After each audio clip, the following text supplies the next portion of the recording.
আমাদের তো সর্ব অবস্থায় এই তিন প্রশ্নের জবাব দেওয়ার মতো প্রস্তুত থাকার দরকার ছিল, ঠিক কিনা? কিন্তু আফসোস এই প্রস্তুতি আমাদের মধ্যে নাই। এটা বড় দুর্ভাগ্যের বিষয়। এই জন্য আমাদের কি করণীয়? বলে এই কথাগুলোকে বাস্তব জীবনে পরিণত করা দরকার, আর সকাল সন্ধ্যা এই কথাগুলো নিজের নিজে স্মরণ করায়া দেওয়া দরকার। হাদিসের মধ্যে আসছে, নবীজি বলেন, মান ক্বালা রাদিতু বিল্লাহি রাব্বাহু ওয়া বিল ইসলামি দীনা ওয়া বি মুহাম্মাদিন নাবিয়্যান ওয়া রাসূলা ওয়াজাবাত লাহুল জান্নাহ। নবীজি সাল্লাল্লাহু আলাইহি ওয়াসাল্লাম বলেন, যে বলে রাদিতু বিল্লাহি রাব্বা, আমি খুশি হয়েছি আল্লাহকে রব হিসাবে পেয়ে, ইসলামকে দিন হিসাবে পেয়ে, মুহাম্মদ সাল্লাল্লাহু আলাইহি ওয়াসাল্লামকে নবী হিসাবে পেয়ে খুশি হয়েছি। বলেন তো, খুশি কি দাঁত বার কইরা ভেটকি দিলে খুশি হবে নাকি? কোন খুশি? আমলের খুশি। জোরে বলেন, কিসের খুশি? আমলের খুশি। তার মানে এই বিষয়গুলোকে আমলে পরিণত করবে, যে সেই প্রকৃত পক্ষে এই বিষয়গুলো পেয়ে খুশি হয়েছে, আর ওই খুশি যে অর্জন করবে, নবীজি বলেন ওয়াজাবাত লাহুল জান্নাহ, তার জন্য জান্নাত ওয়াজিব হয়ে যাবে। এজন্য সকাল সন্ধ্যা এই আমলটা আমরা মনে রাখবো। আর এক বর্ণনায় আসছে, সকালে 3 বার, সন্ধ্যায় 3 বার এই আমল হবে। আর অধীনস্থদের ব্যাপারে আল্লাহর সামনে জবাবদিহিতার কাঠগড়ায় দাঁড়াতে হবে। নবীজি বলেন, কুল্লুকুম রাঈনা ওয়া কুল্লুকুম মাসউলুন আন রাঈয়াতিহি, তোমরা প্রত্যেকেই দায়িত্বশীল, প্রত্যেককে তার দায়িত্বের ব্যাপারে জিজ্ঞাসা করা হবে।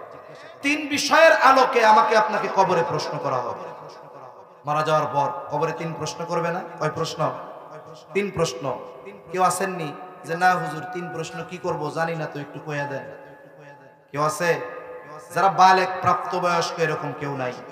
বরং আপনার এলাকায় যদি কোনো অমুসলিম থাকে, ওরে যদি জিজ্ঞাসা করেন, জানো নি কবরে 3 প্রশ্ন করব, জানো?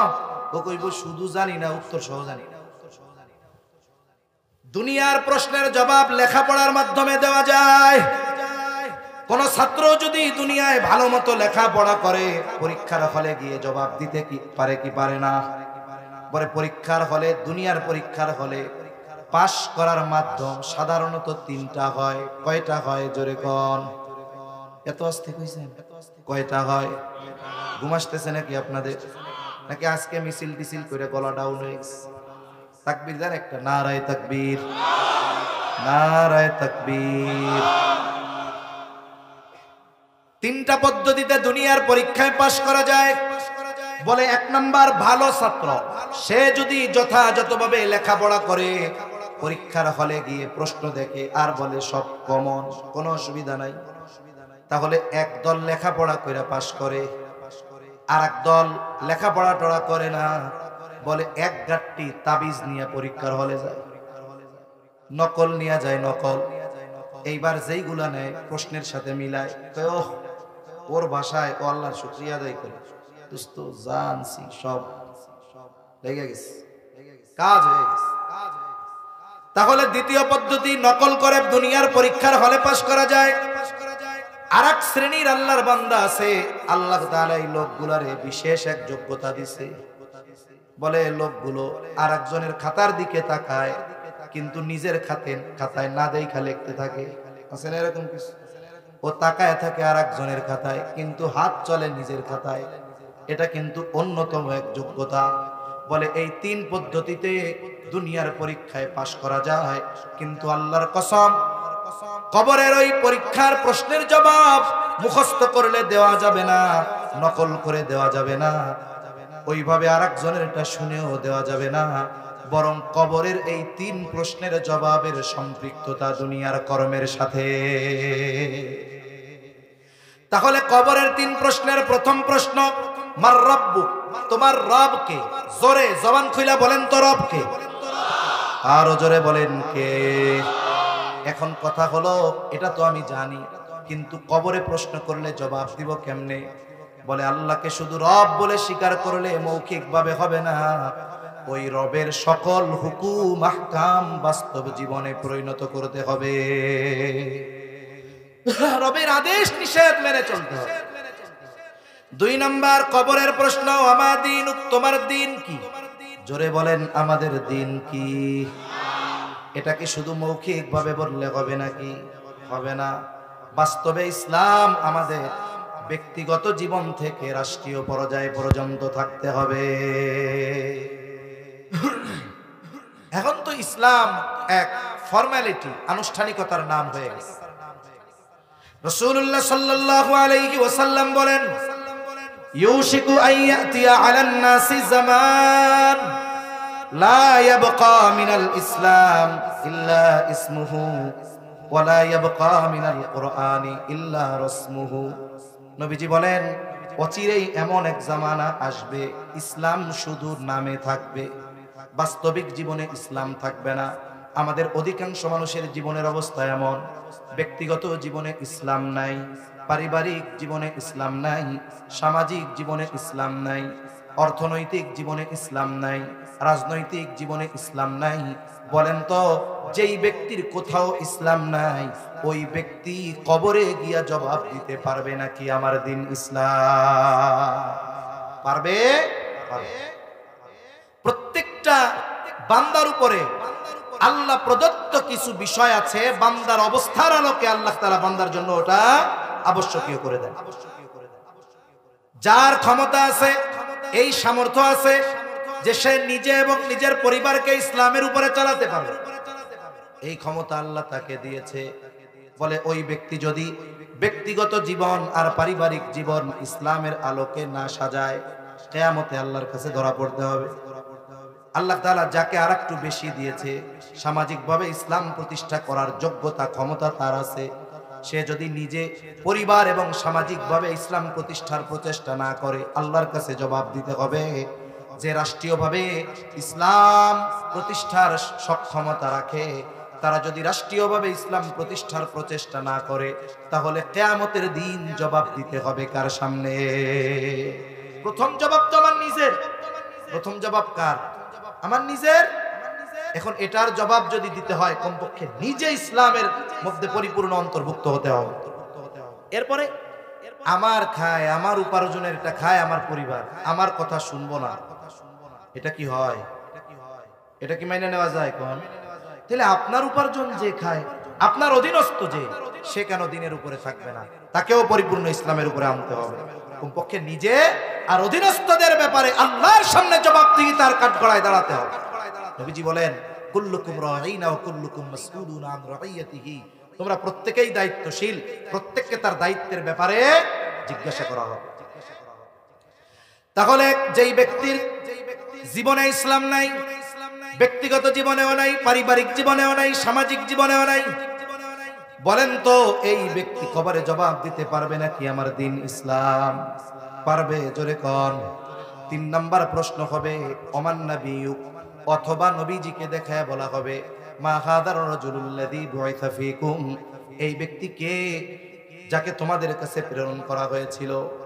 এইবার আমরা সবাই জানি তিনি হলেন আমাদের নবী মুহাম্মাদুর রাসূলুল্লাহ সাল্লাল্লাহু আলাইহি ওয়াসাল্লাম।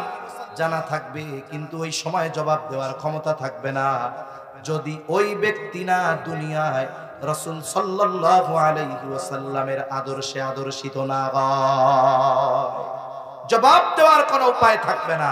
এজন্য মুহাদ্দিসিনে কেরাম বলেন যে আল্লাহকে রব হিসাবে পেয়ে খুশি, ইসলামকে দিন হিসাবে পেয়ে খুশি, নবীকে মুহাম্মদ সাল্লাল্লাহু আলাইহি ওয়াসাল্লামকে নবী হিসাবে পেয়ে খুশি, এটা শুধু মৌখিক বিষয়ের সাথে সম্পৃক্ত নয়, বরং এটা আমলের সাথে সম্পৃক্ত।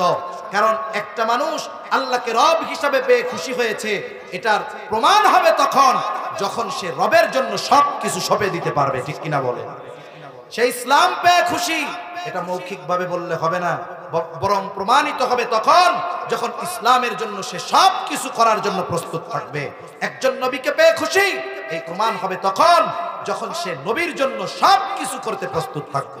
কিন্তু আফসোস, আমরা নবীরে ভালোবাসি, নবীর জন্য জীবন দিতে তৈয়ার, তবে নবীর জন্য সুন্নত রাখতে আমরা রাজি নেই। আমি যদি আপনাদের বলি যে নবীর জন্য জীবন দিতে তৈয়ার কারা, আমরা সবাই হাত উঁচু করব, পরিস্থিতি আসলে দিয়েও দিব, এটা ঈমানের পরিচয়।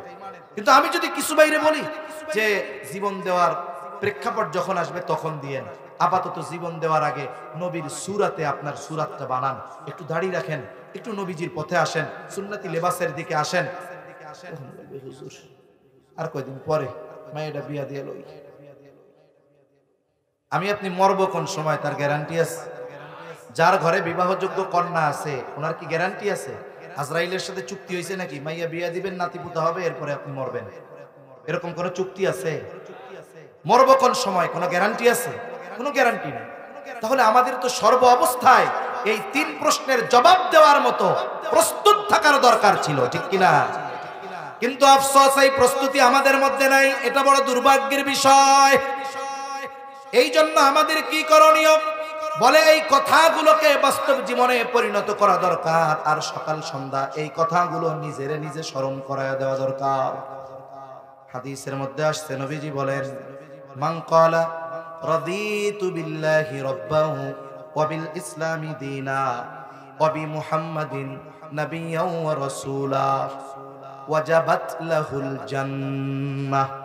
নবীজি সাল্লাল্লাহু আলাইহি ওয়াসাল্লাম বলেন, যে বলে রাদিতু বিল্লাহি রাব্বা, আমি খুশি হয়েছি আল্লাহকে রব হিসাবে পেয়ে, ইসলামকে দিন হিসাবে পেয়ে, মুহাম্মদ সাল্লাল্লাহু আলাইহি ওয়াসাল্লামকে নবী হিসাবে পেয়ে খুশি হয়েছি। বলেন তো খুশি কি দাঁত বার কইরা ভেটকি দিলে খুশি হবে নাকি? কোন খুশি? আমলের খুশি। জোরে বলেন কিসের খুশি? আমলের খুশি। তার মানে এই বিষয়গুলোকে আমলে পরিণত করবে, যে সেই প্রকৃত পক্ষে এই বিষয়গুলো পেয়ে খুশি হয়েছে, আর ওই খুশি যে অর্জন করবে, নবীজি বলেন ওয়াজাবাত লাহুল জান্নাহ, তার জন্য জান্নাত ওয়াজিব হয়ে যাবে। এজন্য সকাল সন্ধ্যা এই আমলটা আমরা মনে রাখবো। আরেক বর্ণনায় আসছে সকালে 3 বার সন্ধ্যায় 3 বার এই আমল হবে। সকালে 3 বার সন্ধ্যায় 3 বার নিজের নিজে স্মরণ করায় দিব, ও আল্লাহর বান্দা, তুমি তো ওই রবের গোলাম, তোমাকে তো ইসলাম মেনে চলতে হবে, তোমাকে তো নবীর আদর্শের উপরে চলতে হবে। এভাবে নিজের প্রত্যেকদিন সকাল সন্ধ্যা স্মরণ করায়া এই কথাগুলোকে যদি বাস্তবে পরিণত করতে পারি, তাহলে আমার আপনার জন্য জান্নাত ওয়াজিব হওয়ার ঘোষণা নবীজি দিয়ে দিয়েছে। যে ব্যক্তি জান্নাত পাবে, দুনিয়ায় যদি কোনো কিছু না পায় তার কোনো ব্যর্থতা আছে? কারণ সফলতা কিসের মধ্যে? জান্নাত পাওয়ার মধ্যে, জাহান্নাম থেকে বাঁচার মধ্যে। আল্লাহ তাআলা বলেন, ফামান যুহজিহা আনিন নার ওয়া উদখিলাল জান্নাতা ফাকাদ ফাজ। আল্লাহ তাআলা জানায় দেন, কিয়ামতের দিন যাকে জাহান্নাম থেকে বাঁচানো হবে, জান্নাতে প্রবেশ করানো হবে, আল্লাহ বলেন ফাকাদ ফাজ, সে সফল হয়ে যাবে। সুবহানাল্লাহ কোন। তাহলে আমরা সবাই সেই সফলতা চাই কি চাই না? কারা চাই একটু হাত উঁচা করে আল্লাহকে দেখাই। নারায়ে তাকবীর, নারায়ে তাকবীর। হাত নামান। তাহলে আজকে থেকে নিজের সাথে নিজে ওয়াদা করেন যে রব অসন্তুষ্ট হয় এমন কোনো কাজ করব না। জোরে বলেন করব না। ইসলামের সাথে সাংঘর্ষিক এমন কোনো কাজ, জোরে বলেন করব না। 3 নাম্বার, জীবন চলে যায় যাক, নবীর আদর্শ আমরা ছাড়ব না। আল্লাহ সুবহানাহু ওয়া তাআলা আমাদের সকলকে এই বিষয়গুলোর আলোকে প্রকৃত যেই খুশি সন্তুষ্ট সেটা হওয়ার তৌফিক দান করেন। জবান খুলে বলেন আমিন, জবান খুলে বলেন আমিন।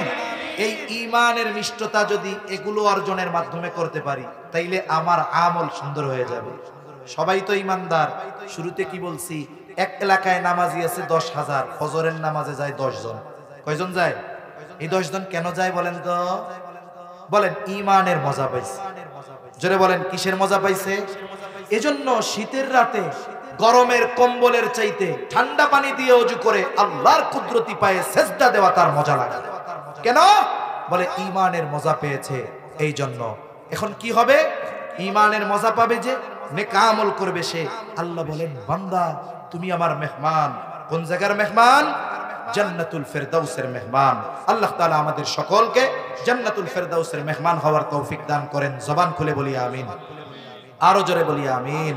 ওয়া আখিরু দাওয়ানা আনিল হামদুলিল্লাহি রাব্বিল আলামিন। আসসালামু আলাইকুম ওয়া রাহমাতুল্লাহি ওয়া বারাকাতুহু।